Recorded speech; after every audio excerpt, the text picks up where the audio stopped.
अमेठी यानी गांधी परिवार का गढ़। अमेठी की जनता को क्या मिला?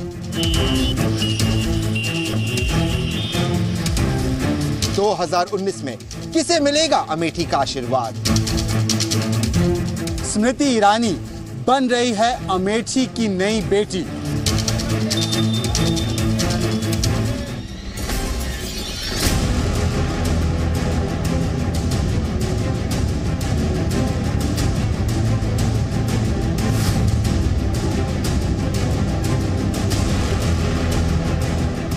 तमाशा देख रहे थे जो डूबने का मेरी तलाश में निकले हैं कश्तियां लेकर। नमस्कार, आदाब, भाई वर्सेस भाई में आपका स्वागत है, इस्तकबाल है। इस शे से मैंने शुरुआत इसलिए की क्योंकि हम दोनों भाई हमारी भारत यात्रा में इस वक्त है अमेठी में। अमेठी जो गांधी परिवार का गढ़ माना जाता है, लेकिन वो अमेठी जिसे मौजूदा हुकूमत ने इसका विकास रोकने में पूरा प्रयास किया है, इसकी तब्दीली, पॉजिटिव तब्दीली रोकने में पूरा प्रयास किया है, और अब वो अमेठी के रहनुमा, अमेठी का दोस्त बनने का दावा कर रहे हैं। और आज हम दोनों भाई बहस करेंगे अमेठी के मुद्दों पर और देश के मुद्दों पर। आज इस बहस में हमारे साथ कौन शिरकत करेंगे छोटे भाई? बिल्कुल, और सवाल हम ये भी पूछेंगे कि क्या 2014 के बाद ही अमेठी के विकास में रोड़ा अटकाया गया, या 2014 से पहले जो इतने अवसर मिले थे यहाँ के शहंशाहों को, राजाओं को, परिवारों को, उन्होंने उस वर्षों का क्या किया। पर उससे पहले मैं बता दूं कि अमेठी के ही लोग हमारे साथ इस विषय पर बहस करने के लिए हमारे साथ भाई वर्सेस भाई के मंच पर है। सबसे पहले मैं स्वागत करता हूं शीतला मिश्रा जी का, जो पत्रकार है, गोविंद सिंह चौहान जी का, जो मीडिया प्रभारी है भारतीय जनता पार्टी के अमेठी से, जो धीरेन्द्र सिंह जी है, वाइस प्रेसिडेंट है समाजवादी पार्टी के अमेठी से, और मुन्ना सिंह जी है जो जनसत्ता पार्टी से अमेठी से। और साथ में हमारा जो ट्विटर पोल का सवाल है वो भी लाइव हो चुका है। बिल्कुल, ट्विटर पोल का सवाल भाई वर्सेस भाई पे लाइव हो चुका है, और सवाल यह है कि विदेश में ईवीएम पर सवाल उठाकर भारतीय लोकतंत्र का मजाक उड़ा रही है क्या कांग्रेस पार्टी? मेरा यानी शहजाद पूनावाला का दावा है बिल्कुल हाँ, और मेरा यानी तहसीन पूनावाला सच्चे भाई का दावा है बिल्कुल नहीं। तो स्वघोषित सच्चे भाई का आप समर्थन करते हैं या छोटे भाई का समर्थन करते हैं? हैशटैग भाई वर्सेस भाई पर वोट कीजिए, ट्वीट कीजिए, और अपने जवाब और आपके कमेंट्स भी हमारे पास भेजिए, क्योंकि उनको दिखाया जाएगा लाइव भाई वर्सेस भाई के दौरान।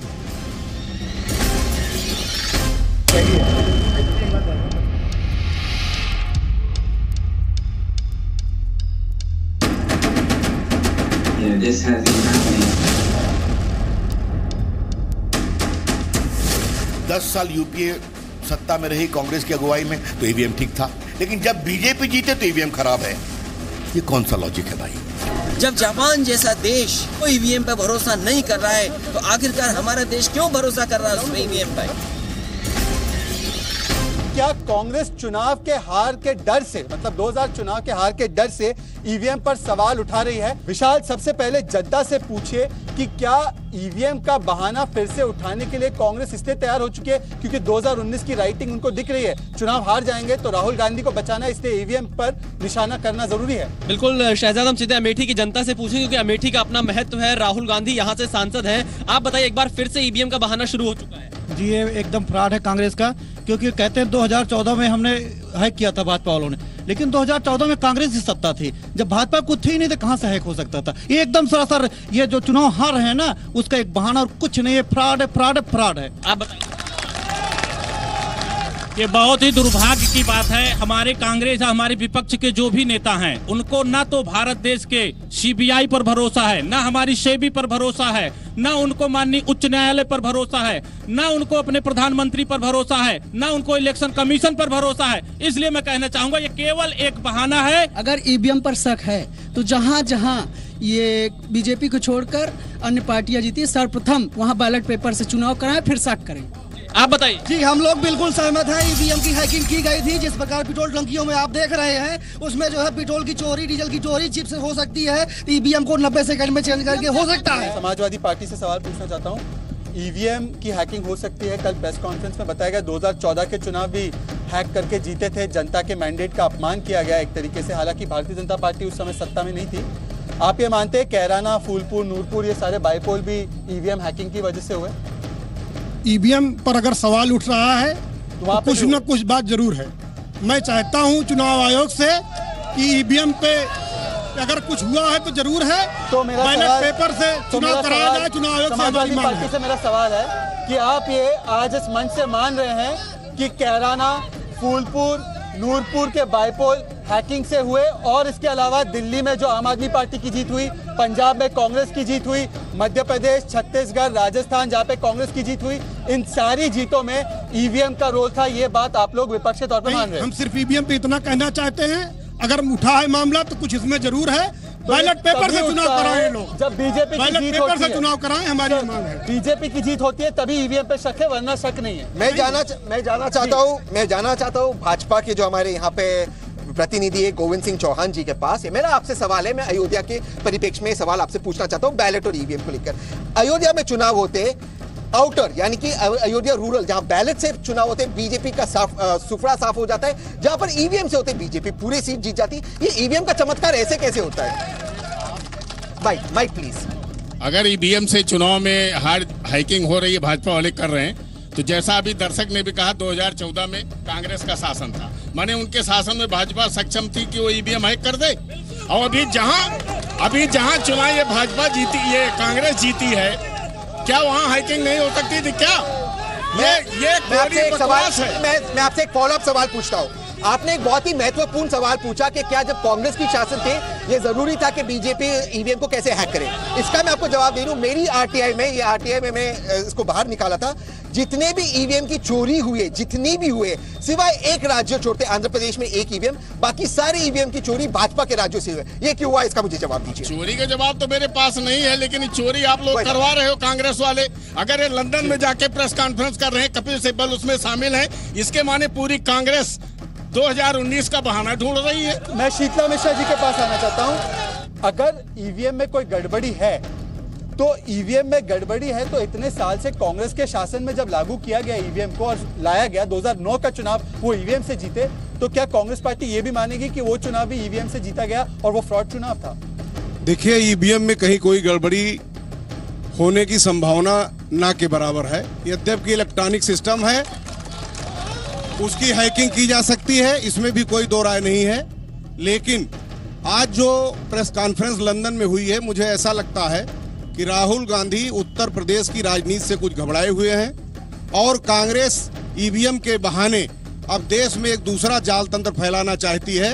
सपा बसपा गठबंधन हो गया है, बिहार में भी कांग्रेस को कोई पूछ नहीं रहा है, तो कहीं न कहीं अपनी दुकान चलाने के लिए एक नया बहाना ढूंढा गया है। और अगर सही हैकर्स थे और सही खुलासा होना था तो वहाँ कपिल सिब्बल जैसे लोगों की मौजूदगी ये बताती है कि वो प्रायोजित कार्यक्रम। मुन्ना सिंह जी, मैं मुन्ना सिंह जी से एक सवाल पूछना चाहता हूं। इलेक्शन कमीशन ने एक चैलेंज किया था कि आके ईवीएम को हैक करे, उसके बाद हुआ ये, मैंने धर्मेंद्र यादव जी से भी इसका कोऑर्डिनेशन किया था, हमें मौका नहीं दिया गया था ईवीएम को हाथ लगाने का। अब इलेक्शन कमीशन अगर ईवीएम हैक प्रूफ है जैसे साहब कहते हैं, तो सारे अंतरराष्ट्रीय इलेक्शन कमीशन और मीडिया को बुलाकर ये क्यों हमें हाथ लगाकर बताने का मौका नहीं देते कि ये हैक हो सकता है? नहीं, ये मेरा आपसे सवाल है। ईवीएम पर मुझे कोई संदेह नहीं है, उसको अविश्वसनीय नहीं माना जा सकता है। ठीक है। और फिलहाल अभी तक कोई ऐसा मामला प्रकाश में नहीं आया है। समाजवादी पार्टी से मैं सवाल पूछना चाहूंगा, बैलेट पेपर के समय क्या होता था और पंचायती पोल में बंगाल में क्या हुआ बैलेट बॉक्स के साथ, ये पूरी दुनिया ने देखा। एक शक और शुभा के आधार पे आप उस सिस्टम पे जाना चाहते हैं जिसको देश ने बार बार रिजेक्ट किया और सुप्रीम कोर्ट में भी पिटीशन गई थी कि ईवीएम हटाकर बैलेट बॉक्स लाया जाए, पर आप सुप्रीम कोर्ट की भी नहीं मानते, सीजीआई के खिलाफ इंपीचमेंट मोशन ले आते, आर्मी के खिलाफ आप चले जाते। मोदी विरोध में आपको हर संस्था के खिलाफ जाके खड़ा होना जरूरी होता है क्या? जब अहमद पटेल अपना चुनाव जीते इलेक्शन कमीशन ठीक है, और अब इलेक्शन कमीशन मिला हुआ है बीजेपी से, ये कैसा आपका तर्क है? दुनिया में तमाम देशों में ईवीएम से चुनाव हुए, वहां पर बंद कर दिया गया शंका हुई तो। बैलेट पेपर से चुनाव कराने में क्या नुकसान है? हम कह रहे हैं अगर लोग शंका व्यक्त कर रहे हैं तो बैलेट पेपर से चुनाव करा लिया जाए, और जनता को देना है। ये चिल्ला इसलिए रहे कि अमेठी में आप खड़े हैं दोनों भाई। अमेठी में ये बैलेट से क्या करते थे, 84-89 में क्या किए हैं? मेनका गांधी का वोट पंजे में गिन दिया जाता थी, ये वो अमेठी है। जहां 5 लाख सहरा दिया जाता, ये वो अमेठी है जहां मेनका गांधी राजमोहन गांधी को बूथ कैप्चरिंग के द्वारा लाखों वोटों से हराया गया, वही ये दोबारा चाहते हैं, क्योंकि अब संभव नहीं है। यही समाजवादी भी करती थी पश्चिमी उत्तर प्रदेश में।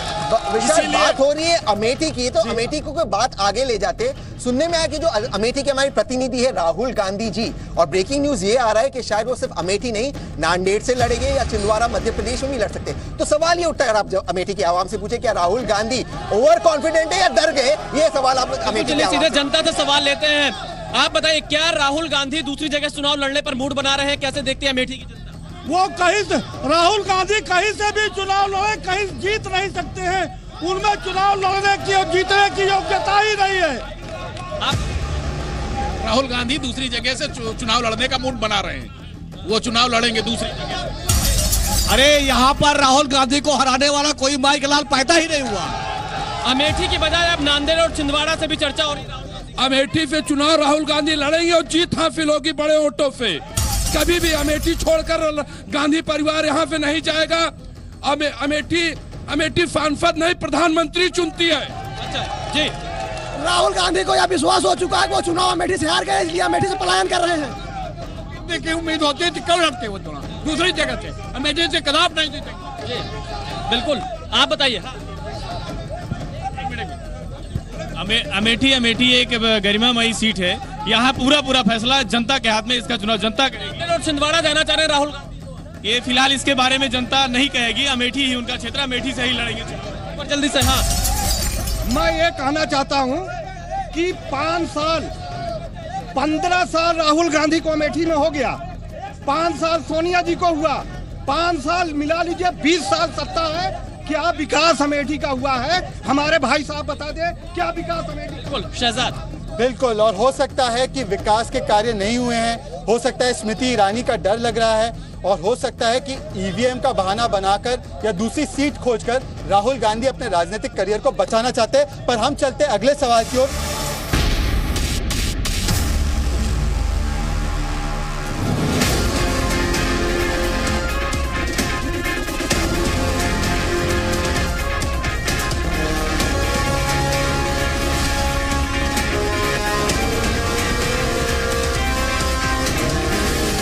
अगर हम व्यवस्था में बदलाव नहीं लाते होते तो ये राशि उसी तरह लूट ली जाती जैसे पूर्व प्रधानमंत्री ने स्वीकार किया था कि लूटी जाती। साथियों, ये सुधार पहले भी हो सकता था, लेकिन नीयत नहीं थी, इच्छा शक्ति नहीं थी, और नीति की अपेक्षा करना जरा कठिन लगता है। प्रधानमंत्री ने कहा है कि महागठबंधन जो है वो एक तरीके से अलायंस है भ्रष्टाचारियों का और नकारात्मकता का, और उन्होंने कहा है कि कांग्रेस और महागठबंधन ने भ्रष्टाचार को बढ़ावा दिया है। विशाल, सबसे पहले जनता से पूछे कि क्या वो प्रधानमंत्री की इस बात से इत्तेफाक रखते हैं कि कांग्रेस और महागठबंधन दरअसल भ्रष्टाचारियों का एक तरीके से अलायंस है और वो भ्रष्टाचार को बढ़ावा देगा? बिल्कुल, सीधे पीछे की तरफ चलते इस बार बताइए, आप बताइए, क्या प्रधानमंत्री मोदी के बयान को किस तरह से आप लोग देख रहे हैं? क्या कांग्रेस और महागठबंधन जो बन रहा है ये भ्रष्टाचार को? ये गठबंधन सिर्फ भ्रष्टाचार है, लूट के लिए अपने पैसों को बांटने की व्यवस्था है। इनका पैसा मोदी सरकार ने जब्त कर लिया है, होने वाला है, इसी डर से ये सब इकट्ठा हुए हैं।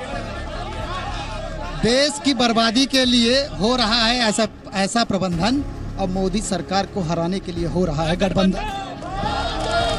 देखिए, ऐसा है कि जो भी ये गठबंधन है, आज जो स्थिति है हमारे देश में, बिना गठबंधन के कोई भी सरकार चलने वाली नहीं।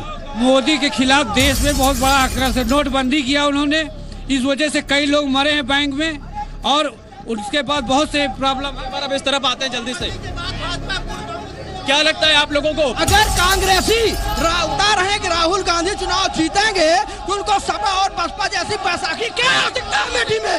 मैं दावा करता हूँ कि इसी अमेठी ने राहुल गांधी। मैं समाजवादी पार्टी के पास आना चाहता हूँ। प्रधानमंत्री की बात तो सही है। देखिए, आपके गठबंधन में कौन है?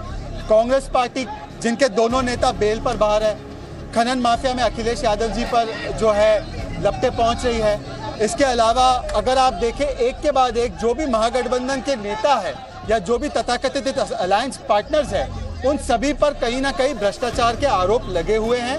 और ऐसा माना जाता है, चाहे नोटबंदी हो, चाहे काला धन हो, जब भी कोई ऐसे कदम उठाते हैं तो सब लोग जो इकट्ठा हो जाते हैं वो इसी गैंग के, इसी गिरोह के लोग हैं। तो क्या ये बात सही नहीं है कि आप लोग दरअसल परिवारवाद, जातिवाद और भ्रष्टाचार बचाने वाला अलायंस है?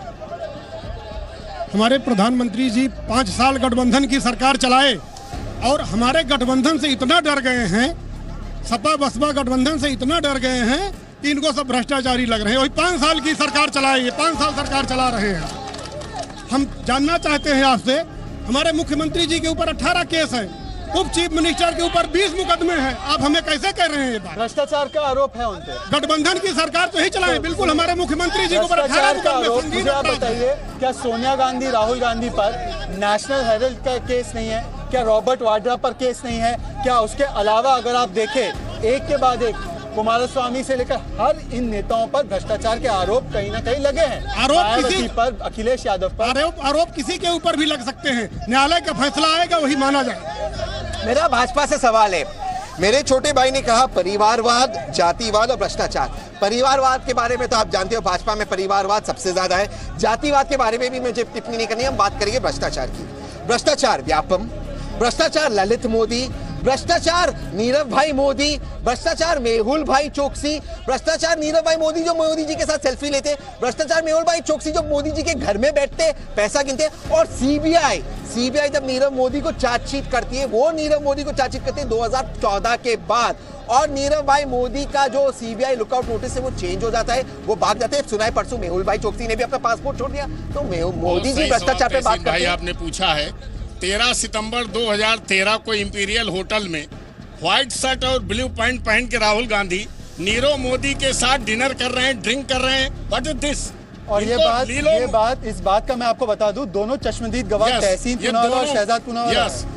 ये क्या है? और ये बात तहसीन पूनावाला नकार भी नहीं सकते, निकाल भी नहीं सकते, रिकॉर्डेड है। नीरव मोदी, मेहुल चोकसी, विजय माल्या को लोन किसने दिया? 12,000, 15,000 जो भी करोड़ दिया, ये कांग्रेस गवर्नमेंट ने दिया। फोन लोनिंग होती थी, फोन पर लोन मिलता था। किसानों को 2,000 का केसीसी नहीं मिलता है, लेकिन इन लोगों को 20,000 करोड़ लोन किसने दिया? कांग्रेस के लोगों ने दिया है। मैं आपकी सारी बात मान लेता हूं। तहसीन भाई और आलोक वर्मा ने, आलोक वर्मा ने इन लोगों को भगाया है। अच्छा, जब उनके मैं आपको एक बहुत अहम बात करना चाहता हूँ। यहाँ पे बीजेपी के प्रतिनिधि ने 2 बात कही। उन्होंने कहा कि सारे लोन कांग्रेस की हुकूमत ने दिए और आलोक वर्मा ने उन्हें भगाया। 2 बात आपको क्लियर करना चाहिए।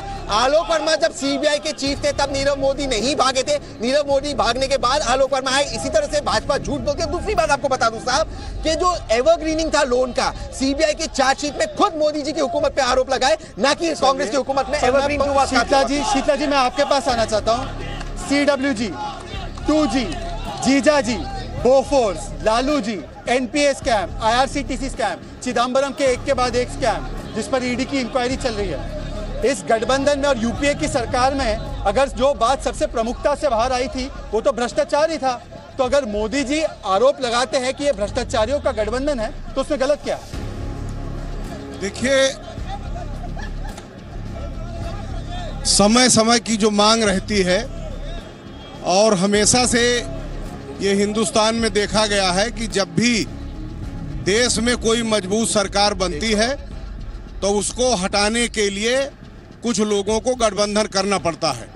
जहां तक मोदी जी का प्रश्न है, गठबंधन पर उनको भी प्रश्न नहीं उठाना चाहिए। जब उन्होंने सरकार बनाई तो उन्होंने भी 16 दलों की गठबंधन की सरकार बनाई। आज अगर उनको हटाने के लिए कोई गठबंधन बना रहा है, नहीं उठा रहे, वो कह रहे हैं कि इस गठबंधन से भ्रष्टाचार बढ़ेगा जो 4 साल निश्चित तौर पर अगर देश में दबाव की सरकारें होंगी और सरकारों के ऊपर तमाम दलों का दबाव होगा तो सरकारों को गलत फैसले लेना पड़ता है और वो भ्रष्टाचार उससे बढ़ता है। वीरेंद्र जी, मेरा संक्षेप में आप जवाब दीजिए। ये वो हुकूमत है उत्तर प्रदेश में जहाँ 3 मिनिस्टर्स के पीए पकड़े गए थे कैमरा पर रिश्वत लेते हुए, वो आज दूसरों को कहते हैं कि रिश्वत लेना गलत है। संक्षेप में जवाब दीजिए, 10 सेकंड में। ये खुद चोर हैं, इसीलिए इनको सब दिखाई पड़ रहे हैं। भारतीय जनता पार्टी से बड़ा भ्रष्टाचारी देश में कोई नहीं। चलिए अब चलते हैं अगले सवाल की ओर।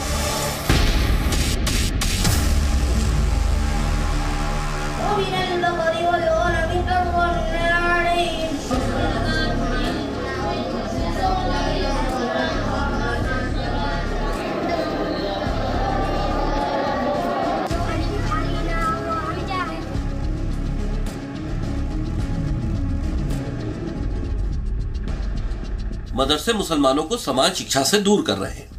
देवबंद और वहाबी मदरसे मुसलमान बच्चों में इस्लाम का गलत प्रचार करके उन्हें जिहाद के लिए तैयार कर रहे हैं। लोगों को सोचना चाहिए कि ये एक टेंडेंसी हो गई है। तो ये जो एक तरीका है ना दिखाने का कि भाई मदरसों में कोई ऐसी खास शिक्षा दी जा रही होगी, ये गलत है।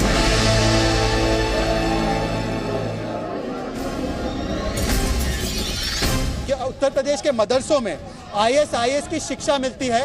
विशाल जनता से पूछे क्या वो वसीम रिजवी की इस बात से इत्तेफाक रखते हैं। शिया वक्फ बोर्ड के चेयरमैन है वसीम रिजवी, उन्होंने बयान दिया है कि उत्तर प्रदेश में मदरसों को बंद कर दिया जाए क्योंकि इसमें एक तरह से आतंकवाद को बढ़ावा देने वाली पढ़ाई। हमारे देश में हर किसी को रहने का अधिकार है, पढ़ने का अधिकार है। जो जिस तरीके से आदरणीय अखिलेश जी ने कहा है कि जो जिस तरीके से है उसको उतने % से सारा अधिकार दिया जाए। इस विद्यालय में वंदे मातरम और सारे जहां से अच्छा हिंदुस्तान नहीं गाया जाएगा। निश्चित रूप से उनकी मानसिकता इसके अनुरूप होती है, वहां आतंकवादी पैदा किए जाते हैं।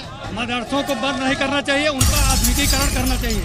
जैसे अंग्रेजी मीडियम में बच्चे पढ़ करके इंग्लिश और मैथ, साइंस और कंप्यूटर पढ़ कर आगे बढ़ रहे हैं, उसी तरह शिक्षा वो भी अगर ग्रहण करेंगे तो वो भी निश्चित रूप से आगे बढ़ेंगे। आतंकवाद की नर्सरी है मदरसा। मदरसे से आजमगढ़ को ले लीजिए, हिंदुस्तान में जितना भी आतंकवाद फला फूला है उसमें निश्चित रूप से 50% सहभागिता केवल आजमगढ़ के मदरसे में 101% आतंकी पैदा किए जाते हैं। मेरा बीजेपी के प्रतिनिधि से सवाल बहुत साफ है। यहाँ पे आवाम के एक व्यक्ति शायद भाजपा के समर्थक है, उन्होंने कहा कि जहाँ पर तिरंगा नहीं लहराया जाता, जहाँ वंदे मातरम नहीं बोला जाता, जनगणना नहीं बोला जाता, वहाँ पे एंटी नेशनल एक्टिविटीज होती है। अब कई मदरसों में मैं गया हूँ, खुद चीफ गेस्ट बनते गया हूँ, मैं कहीं खुद डोनेट करता हूँ, वहाँ पे हमेशा तिरंगा लहराया जाता है, पहले से लहराया जाता था, जनगणमन गाया जाता है। लेकिन आरएसएस के मुख्यालय में 1995 तक तिरंगा नहीं लहराया गया था और हाल में जब प्रणब मुखर्जी आरएसएस गए थे ना तिरंगा लहराया गया था ना जनगणमन गाया गया था। तो आप कैसे देशभक्त और वो कैसे देशद्रोही, इसका आप जवाब दीजिए संक्षेप में। भैया, भारत देश का जो रिकॉर्ड है, जितने आतंकी घटनाएं इस देश में हुई हैं, चाहे बंबई में हो, लखनऊ में हुई, कश्मीर में हो रही हैं, इसमें सारे आतंकवादी तो पाकिस्तान से आ रहे हैं। ये बात गलत है आपकी, मैं हस्तक्षेप करना चाहता हूँ। ये जो बात बीजेपी के प्रतिनिधि बोल रहे हैं गलत है। ये बात की खुद पुष्टि होम मिनिस्टर ने कहा कि इस बात सही नहीं, और होम मिनिस्टर ने ये कहा कि हिंदुस्तान के मुसलमानों पर सबसे ज्यादा भरोसा है और ये सबसे कम जाते हैं ISIS में। मैंने कहा कि हिंदुस्तान के मुसलमानों पर मेरा भरोसा नहीं। पाकिस्तान के सारे आतंकवादी हमले पाकिस्तान से नहीं हुए। आगे नाम ले रहा हूँ, सारे टेररिस्ट बंबई में कौन आया था जब ताज होटल एक आध होगा, सारे नहीं हुए। अब आगे की बात कीजिए। I was there sir. कौन था आतंकवादी जिसमें 277 लोग मारे गए थे? कहां से आए थे? इलाहाबाद में हुआ विस्फोट, फैजाबाद में हुआ, अयोध्या में हुआ, हर जगह हुआ। तो आतंकी तो वहीं से आ रहे थे। अगर यहाँ इस देश में जनगणमन नहीं गाया जाएगा, वंदे मातरम नहीं होगा, तो इसको अगर भारत देश में रहना है तो भाई वंदे मातरम। क्या आरएसएस का मुख्यालय भी एक उस तरह की घटनाओं में जा रहा है कि मुझे नहीं कहा गया था? इस समय झंडा भारतीय जनता को उसका तिरंगा वहाँ लहराया जा रहा है और लहराया जाना चाहिए। उनका अपना भगवान। शीतला मिश्रा जी, मूल सवाल ये है कि क्या मदरसों में ऐसी मानसिकता पनप सकती है? इसलिए जरूरी है कि तुष्टीकरण ना करते हुए मदरसों को मेन स्ट्रीम में लाया जाए। इससे क्यों भागते हैं लोग, सेक्युलरवादी लोग? मेरा अपना मानना है कि मदरसों का अपडेशन होना चाहिए। मदरसों में वो सारी शिक्षाएं दी जानी चाहिए जो आज कॉन्वेंट स्कूलों में दी जा रही हैं, जो CBSE बोर्ड के स्कूलों में दी जा रही हैं, जो NCERT बोर्ड के स्कूलों में दी जा रही हैं। समाजवादी पार्टी से मेरा सवाल है, वसीम रिजवी जो है ये तो शायद आपके पार्टी में भी रह चुके हैं, आपने भी इनको अपनी पार्टी में जगह दी थी।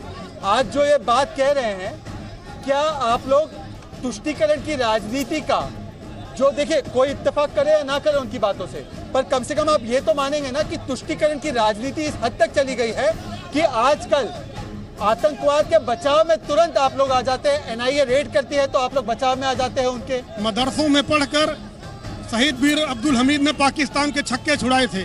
मैं भारतीय जनता पार्टी से पूछना चाहता हूँ, क्या उनको भी आतंकवादी कहेंगे लोग? वहाँ पढ़ने वाले देशभक्त भी होते हैं। उन्हें कौन कह रहा है आतंकवादी? उन्हें कोई नहीं कह रहा आतंकवादी। मेरा बीजेपी के प्रतिनिधि से सवाल है, 16 जून 2017 को माननीय योगी जी ने ये कहा कि शिया वक्फ बोर्ड पे CBI की इंक्वायरी होनी चाहिए। उस दिन से वसीम रिजवी जी बन गए विराट भाजपा समर्थक, और जो वो योगी जी चाहते वही बोलते। क्या इस आरोप में कोई सच्चाई है या नहीं है? योगी जी का बयान मेरे पास है। अगर वक्फ बोर्ड ने कुछ गलत किया है तो उसकी जांच होनी चाहिए। कौन किसका समर्थक बन गया? अभी इन्होंने कहा बीजेपी से अब्दुल हमीद शहीद का नाम लिया इन्होंने। अरे इनके शासन में तो सरला को 30,000 रुपए वजीफा नहीं मिलता था, लेकिन सलमा को मिलता था। इनकी सरकार अखिलेश ने दिया। हम तो सबको दे रहे हैं, सबको शौचालय दे रहे हैं, सबको आवास दे रहे हैं, सभी घरों में हमने बिजली लगाई है मोदी सरकार ने। इनको नहीं दिखता कि हम तुष्टीकरण क्या कहाँ कर रहे हैं, इसका जवाब चाहिए। भ्रष्टाचार पे इसी अमेठी में इनके 20 लोग जेल में है भ्रष्टाचार के खिलाफ। इसी अमेठी में ये भ्रष्टाचार उसको नहीं मानते। ये हिंदू आतंकवाद कहा जाता है, भगवा आतंकवाद कहा जाता है। कांग्रेस के कद्दावर नेताओं के द्वारा जिस तरीके का बचाव आज आप कर रहे हैं, तब आपने हिंदू समुदाय का बचाव इस तरीके से नहीं किया। क्यों? हम सांप्रदायिकता के खिलाफ हैं, चाहे वो हिंदू हो चाहे मुसलमान। तो देश भाईचारे से चलेगा। हिंदू मुसलमान इस देश में सब रहने का सबका अधिकार है। चलिए, अच्छी बात है। और काश कांग्रेस के नेता जो हिंदू समुदाय पर सवाल उठाते थे, उनसे भी समाजवादी पार्टी ये बात कहती तो अच्छा होता। पर हम चलते अगले सवाल की ओर।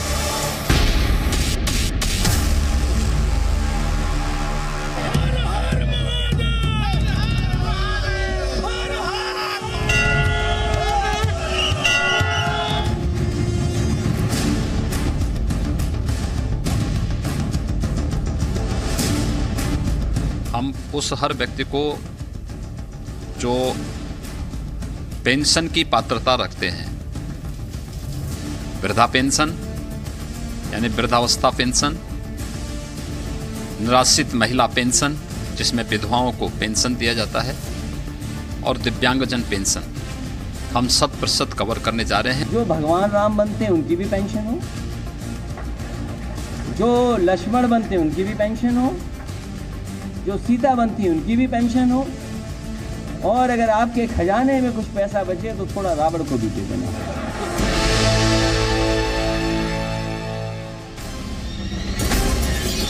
क्या योगी के संतों को पेंशन प्लान से अखिलेश की बड़ी है टेंशन? दरअसल बात यह है कि अखिलेश यादव टेंशन में आ चुके हैं। योगी सरकार ने पेंशन बढ़ा दी है। किन किन की पेंशन बढ़ी है मैं बताना चाहता हूं आपको। निराश्रित जो महिला और दिव्यांग है, उनको जो 400 रुपए प्रति माह की पेंशन मिलती थी वो 500 रुपए कर दी गई है। ओल्ड एज पेंशन जो थी उसको भी बढ़ाया गया है। इसके अलावा आप देखें तो साधु संतों को भी पेंशन देने का प्लान है। और जहां तक मेरा ख्याल है, विशाल आप दुरुस्त कीजिए इस जानकारी को, इस कदम से 37 लाख जो हमारे बुजुर्ग व्यक्ति है उनको फायदा मिलेगा, 10 लाख साधु संतों को फायदा मिलेगा। इसलिए अखिलेश यादव को टेंशन आ रही है। बिल्कुल, देखिए ये योगी सरकार ने कल ही फैसला लिया है कि सभी निराश्रितों को पेंशन दिया जाएगा 500 रुपए प्रति माह के हिसाब से। ये 100 रुपए बढ़ाया भी गया। यहाँ पे लोग हैं, उनसे पूछते हैं। अखिलेश जी ने यहाँ पे गाँव में जो है कंप्यूटर और क्या कहते हैं लैपटॉप वास्ते काम किया, लेकिन यहाँ पे मोदी और योगी की सरकार ने खाली जो है सारा बछुआ जो है छोड़े काम किया है। मैं यहाँ पर एक बात कहना चाहूंगा, समाजवादी सरकार में जितनी पेंशन दी जाती थी, ऐसे व्यक्ति की संख्या निकारी लाखों में गई है जो थे ही नहीं, जिनका डाटा ही उपलब्ध नहीं था। योगी सरकार ने निराश्रितों को पेंशन देकर बहुत बड़ा फैसला। ये बताइए, सारे नेता लोग जो है अपने अपने पेंशन दिलवा रहे हैं यार, लेकिन कर्मचारी शिक्षक कभी किसी को पेंशन मिलना चाहिए कि नहीं मिलना चाहिए? समाजवादी पार्टी को दिक्कत है क्या? सामाजिक न्याय के रास्ते पर एक कदम उठाया गया है, सोशल वेलफेयर का एक कदम उठाया गया है। आपने जिन लोगों को नहीं दे पाए पेंशन, उनको पेंशन दिया जा रहा है। ममता बनर्जी अगर इमामों को कुछ भत्ता दे दे तो आप सही मानते हो। साधु संतों को यहाँ पे कुछ पेंशन दे दिया जाए तो समाजवादी पार्टी का सेकुलरिज्म जाग जाता है। मार्च में लोकसभा चुनाव की सूचना जारी होने जा रही है और ये सिर्फ लॉलीपॉप दिखा रहे हैं, कोई पेंशन किसी को नहीं देने जा रहे हैं। ये चुनाव का इनका एक फंडा है। मेरा आपसे सवाल है गोविंद जी, शहजाद ने कहा ममता जी अगर इमामों को पेंशन देती है, ममता जी साधु संतों को भी देती है, वो बात शहजाद जी ने छुपा दी। बहरहाल हम जाते हैं आपके मुद्दे के ऊपर। मैं कुछ आंकड़े देख रहा था, योगी जी ने किसानों को अब तक उनका पैसा पूरा भुगतान नहीं किया, किसान आत्महत्या की घटनाएं बढ़ गई है, योगी जी का बजट डेफिसिट में है, एम्बुलेंस खरीदने के लिए यहाँ पर पैसे नहीं, आप दीजिए साधु को पेंशन, इससे किसी को आपत्ति नहीं। लेकिन यही स्टंट मध्य प्रदेश में शिवराज सिंह चौहान ने किया था चुनाव के पहले, और रिजल्ट क्या हुआ? कंप्यूटर बाबा को हम कुछ दिन पहले मिले, उनका आशीर्वाद भी नहीं मिला और आप चुनाव हार गए। तो चुनाव देखकर आप ये स्टंट कर रहे हो, हिंदुओं को आप ठगने का काम करते हो। नहीं, ऐसा कोई हमारा ठगने का काम नहीं है। अगर इमामों को पेंशन मिल रही है, मौलवियों को पेंशन मिल रही, साधु संतों को पेंशन अगर योगी सरकार देने जा रही तो इनको क्या दिक्कत है भाई? मैंने तो कहा कि सलमा को इन्होंने वजीफा दिया, सरला को नहीं दिया। अगर हम साधु संतों को देंगे, हमारी श्रेणी में वो भी आएंगे। मौलवी लोग भी आएंगे, मौलवियों को भी देंगे। बहुत बड़ी बात कह रहे हैं आप, बहुत बड़ी बात कह रहे हैं। भाई वर्सेस भाई में बीजेपी के प्रतिनिधि ने बहुत बड़ी बात की, कह रहे सिर्फ साधु संतों को नहीं, भाजपा मौलवियों को भी देगी। पर शीतला मिश्रा जी, इसमें कौन सी चौंकाने वाली ब्रेकिंग न्यूज वाली बात है, क्योंकि यहाँ पे निराश्रित लोग, मतलब जो भी महिला है, दिव्यांग है, जो भी बुजुर्ग व्यक्ति है, चाहे वो मौलाना हो चाहे वो साधु हो, दोनों को मिलेगी और बढ़कर मिलेगी। 400 रुपए मिलती थी, योगी अब 600 रुपए देंगे, तो इसका तो स्वागत सारे लोगों को करना चाहिए। नहीं, निश्चित तौर पर अगर उन्होंने पेंशन बढ़ाने के लिए घोषणा की है तो उसका स्वागत पूरे समाज को और सारे राजनीतिक दलों को करना चाहिए।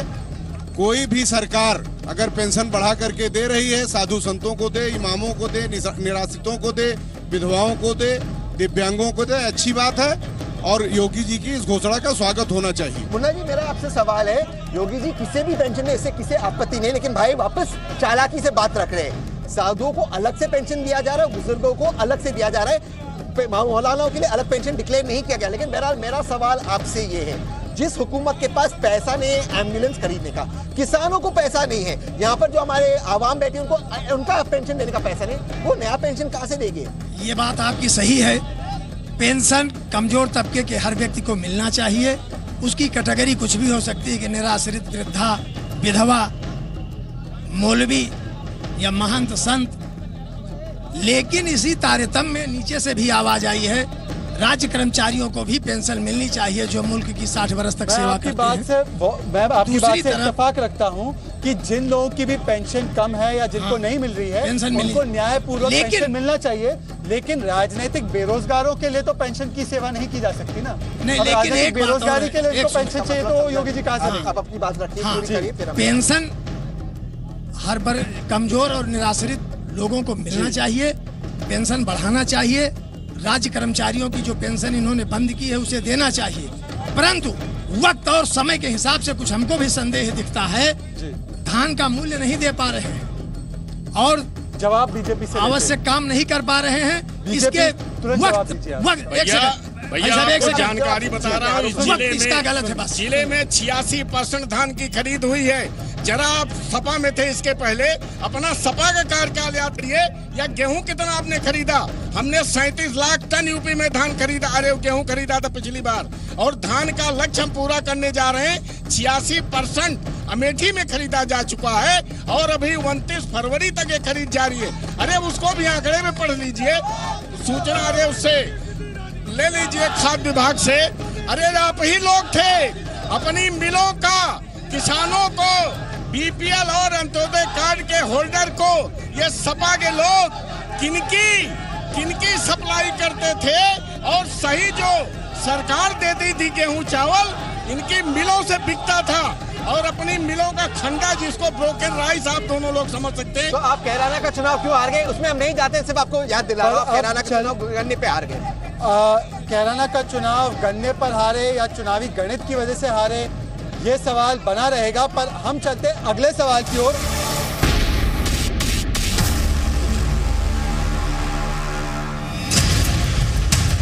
आपने 40 साल तक अमेठी की जनता के साथ धोखा किया है मेरे भाइयों। काम करने का इरादा चाहिए भाइयों, और काम करने की समझ चाहिए। फिर यही, मैं आपके परिवार का हूं, आप मेरे पिताजी को जानते थे, आप तो देश ऐसे चलता है क्या? अमेठी लोकसभा क्षेत्र में राहुल गांधी चुनाव हार चुके हैं, तो अमेठी को अगर गढ़ कहना है तो विकास का गढ़ कहना पड़ेगा आपको, क्योंकि अगर अमेठी कांग्रेस का गढ़ होता तो सभी चुनाव राहुल गांधी पिछले 5 सालों में इस क्षेत्र में नहीं हारते। अपने होकर उन्होंने अमेठी के साथ कैसा व्यवहार किया, पहले उसकी वो व्याख्यान करें। बार बार कहा ये मेरा परिवार है, लेकिन परिवार को विकास से वंचित रखा, तो परिजन होने की क्या उनकी यही परिभाषा है? क्या अमेठी की बदहाली के लिए गांधी परिवार जिम्मेदार है? विशाल, जनता से पूछिए कि इस बदहाली के लिए दरअसल कौन जिम्मेदार है। सीधे हम जनता से पूछते हैं, आखिरकार अमेठी की बदहाली का जिम्मेदार कौन है? मैं बता रहा हूँ, अमेठी सांसद महोदय अपने सांसदी निधि का पैसा कहाँ खर्चा करना चाहिए उसको ही नहीं सोच पाते। तो और क्या कर पाएंगे? बताया अमेठी की बदहाली का जिम्मेदार ऐसा है, राहुल गांधी गांधी परिवार है और इस बार गांधी परिवार का किला दीदी स्मृति ईरानी ढहा के लोकसभा पहुंचेगी। राहुल गांधी भैया सोने का चम्मच लेके पैदा हुए हैं, उन्हें दीन दुखियों की कोई जानकारी नहीं है, वो गरीब जानते नहीं, इसलिए उनको कुछ नहीं पता। यहाँ की स्थिति के लिए हर प्रदेश की जो भी गवर्नमेंट आती है वही हमारे कांग्रेस पार्टी राहुल गांधी जी को परेशान करती है, वही नतीजा सपा बसपा भी परेशान करती ये करती थी, लेकिन अब नहीं कर। सत्ता में तो कांग्रेस रही है लगातार, कांग्रेस इस बार यूपी में आ रही है। समाजवादी पार्टी ने अमेठी की सीट राहुल गांधी के लिए छोड़ दी है। आप मुझे बताइए, दिल पर हाथ रखकर, जितने साल राज यहाँ पे गांधी परिवार ने किया है, क्या उतनी तरक्की अमेठी की कर पाए जितनी तरक्की शायद मुलायम सिंह यादव ने अपने इलाकों की है? अमेठी का इतिहास आपको नहीं पता है, आप 20 साल पीछे जाइए जी। अमेठी में कुछ भी नहीं था, आज जो भी दिखाई पड़ रहा है ये कांग्रेस की देन है। लेकिन ये बात आपकी बिल्कुल सही है कि जितना होना चाहिए था उतना विकास कांग्रेस ने भी यहाँ पर नहीं किया। समाजवादी पार्टी एक बड़ी बात कह रही है, आप राहुल गांधी के अमेठी में किए हुए काम से पूरी तरह से संतुष्ट नहीं है, तो आपने सीट क्यों छोड़ी उनके लिए? हम पूरी तरह संतुष्ट नहीं है, लेकिन ये 5 साल भारतीय जनता पार्टी की केंद्र में सरकार है। वो अमेठी में ककुआ रेलवे क्रॉसिंग पे ओवरब्रिज कितनी जरूरत है, अमेठी जाम से परेशान है, बाईपास से लोग परेशान है, इन लोगों ने भी कुछ काम नहीं किया है। दीदी का रिश्ता बनाया। अब सवाल मेरा है, आरोप लगा कि राहुल गांधी उतना नहीं कर पाए। मैं पढ़ रहा था 2013 में 2 ट्रेन, एक रेल लाइन अमेठी के लिए सैंक्शन हुई। पीयूष गोयल जी को 2 पत्र लिख चुके राहुल गांधी जी, उसका जवाब नहीं आया, उस पर कोई काम नहीं हुआ। भाजपा ने राहुल गांधी पर इतना उसको रोकने के लिए ये सब काम क्यों किया? इस तरीके से आपका कार्यकाल क्यों रहा है? आपने मेगा एक सवाल का जवाब सुनते जाइए। मेगा फूड पार्क, जमीन इनकी नहीं, जमीन बिरला की है। इंडो गल्फ में जाके 2 ईंटा रख देने से तो कोई मेगा फूड पार्क बन नहीं जाता। उसके लिए जमीन चाहिए, उसके लिए बजट चाहिए। इनके पास था नहीं जमीन, और बिरला की 4 साल तक जमीन, 4 साल। अरे इनको 15 साल से सांसद है महोदय, और 10 साल तो इनकी रिमोट की सरकार रही। He was the super PM of India. और दूसरा उसकी हिंदुस्तान पेपर मिल के मैं आपको बता दूं, वो जमीन उसकी है यूपीएसआईडीसी की। आज भी वो केस सुप्रीम कोर्ट में पेंडिंग है, इनके पास जगह नहीं थी। ये जो IIT IIIT का वहाँ हमने यूनिवर्सिटी खोला, सैटेलाइट यूनिवर्सिटी खोला, यहीं से 5 किलोमीटर दूर है। रेलवे लाइन का इनको लगता है जब दीदी स्मृति ईरानी 540 करोड़ रेलवे के दोहरीकरण और विद्युतीकरण का पैसा उनसे सुरेश प्रभु रेलवे मंत्री से दिला रही तो भी चिट्ठी लिख देते हैं। अरे आप 10 साल कहाँ थे? 40 साल से अमेठी के लोगों ने आपके परिवार को सांसद बनाया, PM बनाया, MP बनाया। आप कहाँ थे महोदय? क्या आप जानते थे कि नरेंद्र मोदी आएंगे, स्मृति ईरानी आएंगे तो सारा अमेठी का विकास होगा? अभी तक ये क्या कर रहे थे? शीतला जी, बात तो सच है ना इनकी कि स्मृति ईरानी यहाँ पे आने लगी, उन्होंने काम करना शुरू किया। और मैं देख रहा था यहाँ पे उन्होंने नवंबर 2018 में 77 करोड़ के प्रोजेक्ट दिए, 49 कनेक्टिंग रोड्स दिए हैं। यहाँ पे अगर आप देखें 4 ITI सेंटर दे दिए, 15,000 दिव्यांगों को जीवन यापन के लिए इक्विपमेंट दिया गया है, PHC लगाई गई है, विकास भवन बनाया गया है, जॉब फेयर किया गया है। और राहुल गांधी का मैं ट्रैक रिकॉर्ड बताता हूँ, 2014 से पहले भी राहुल गांधी की 10 साल सरकार थी, एक भी जॉब फेयर नहीं लगाया गया। IIIT और FDDI लाया गया, पर उसको लोकल को किसी को बेनिफिट नहीं हुआ। IT हब टीकर माफी में बात हुई थी, वो अभी तक नहीं आया। आपने इसके अलावा जो किसानों को बनाना के सीड्स भी दिए, वो भी इजराइल से लाने का काम किया, भारत से आपको सीड नहीं मिले। और 15 साल में आपने जो फूड पार्क बनाने की 40 फूड पार्क बनाने की बात की थी, उसमें से एक भी फूड पार्क आप नहीं बना पाए। राहुल गांधी का परफॉर्मेंस बतौर एक MP कैसा है? स्मृति ईरानी से डर इसलिए लग रहा है। देखिए, राहुल गांधी ने अमेठी के MP के रूप में जिस तरह से उनको काम करना चाहिए उस तरह से मेरे ख्याल से राहुल गांधी ने MP के रूप में काम नहीं किया। राहुल गांधी अपने को प्रधानमंत्री समझते हैं। एक MP का काम होता है कि प्रदेश के मुख्यमंत्री से भी मिले, प्रदेश के किसी की भी हो, कोई भी सरकार हो, लेकिन MP का दायित्व होता है कि वो मुख्यमंत्री से भी मिले, प्रधानमंत्री से भी मिले और हर मंत्री से मिल करके अपने क्षेत्र के विकास की बात करें। शीतला जी, वो बार बार आरोप ये लगाते थे राहुल गांधी से, जब भी पूछा जाता था 15 सालों में कि आप ये नहीं कर पाए, आपने वादा किया था, तो वो कहते थे हमारी इस राज्य में सरकार नहीं थी। हालांकि सरकार तो दूसरे यूपी के लड़के की थी 5 साल। अब स्मृति ईरानी का काम जो हुआ है पिछले कुछ सालों में, उसकी तुलना में आपको क्या लगता है, क्या स्मृति ईरानी ने वाकई ऐसा काम किया है कि राहुल गांधी को डर लगे इस बार चुनाव, और इसलिए वो शायद बात हो रही है कि सीट छोड़ेंगे? मैं आपको स्पष्ट बता दे रहा हूं स्मृति ईरानी ने ऐसा कोई काम नहीं किया है जिससे राहुल गांधी को यहाँ चुनाव लड़ने में कोई खतरा पैदा हुआ हो। राहुल गांधी की सीट अभी भी सुरक्षित है। यहाँ से चुनाव होगा तो राहुल गांधी ही जीतेंगे, स्मृति ईरानी चुनाव नहीं जीत पाएंगे। मुन्ना जी, इस शो के 2 एंकर हैं, उम्मीद है कि आप सवाल मैं पूछ सकता हूं, मैं आपके पास आता हूं। ईरानी ने एक महत्वपूर्ण काम किया है कि हारने के बाद भी अमेठी आना जाना उन्होंने बंद नहीं किया, और जो भी हो सका उन्होंने अमेठी के लिए किया। अमेठी के लिए किया। मुन्ना जी, अब सवाल मैं आपसे पूछना चाहता हूँ, उम्मीद है कि हस्तक्षेप नहीं होगा। मैं राहुल गांधी के काम गिनाना चाहता हूँ, समय की कमी है इसलिए अब मैं उसमें नहीं जाऊंगा। लेकिन हाल ही में किसानों पर, अमेठी के किसानों पर पुलिस ने डंडा चलाया, यूरिया की शॉर्टेज हुई। जून 2018 में एक माइनर लड़की का बलात्कार हुआ, 3 मेजर लोगों ने बलात्कार किया। लॉ एंड ऑर्डर पूरी तरह से अमेठी में खराब हो चुकी है। और राहुल गांधी के थोड़े संक्षेप में मैं काम गिना दूं, फुटवेयर डिजाइन इंस्टीट्यूट उन्होंने खोला, सीआरपीएफ ट्रेनिंग सेंटर खोला, सेल उन्होंने अमेठी में लाई, रेल नीर प्लांट उन्होंने लाया, और बाकी जो भी उन्होंने अनाउंसमेंट्स किया था मौजूदा हुकूमत ने इसे बंद किया।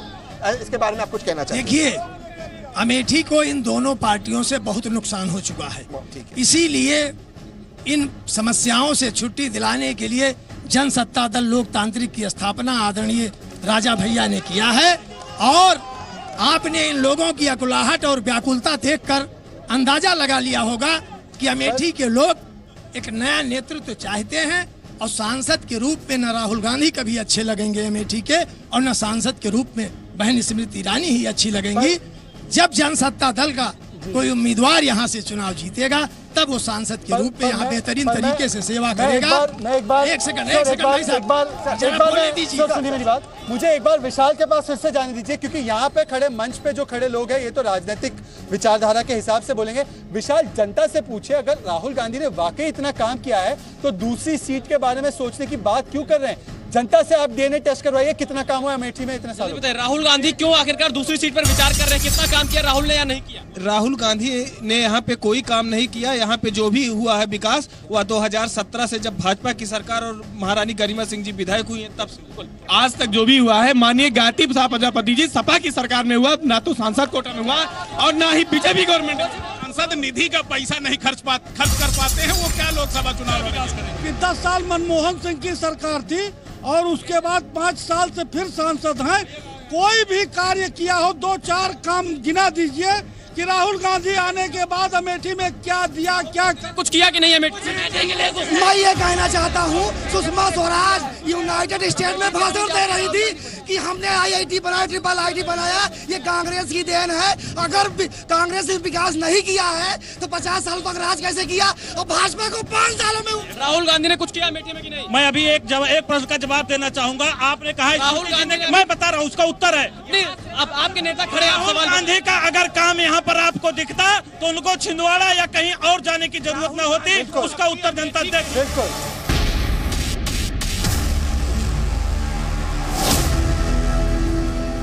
आज भाई वर्सेस भाई के ट्विटर के नतीजों में छोटे भाई यानी शहजाद पूनावाला की जीत हुई है। इसके बाद चलेंगे भाई वर्सेस भाई के भारत भ्रमण में रायबरेली की ओर, और वहां पे देखेंगे कि वहां से कितना विकास का कार्य हुआ है, और उसके बाद हमारा कारवां जाएगा राजधानी लखनऊ की ओर। पर आज के लिए आप सभी साथी हमारे साथ भाई वर्सेस भाई की चर्चा में शामिल हुए, इसके लिए बहुत बहुत धन्यवाद, और आपका भी धन्यवाद देखने के लिए। कल फिर से मिलेंगे 6:55 मिनट।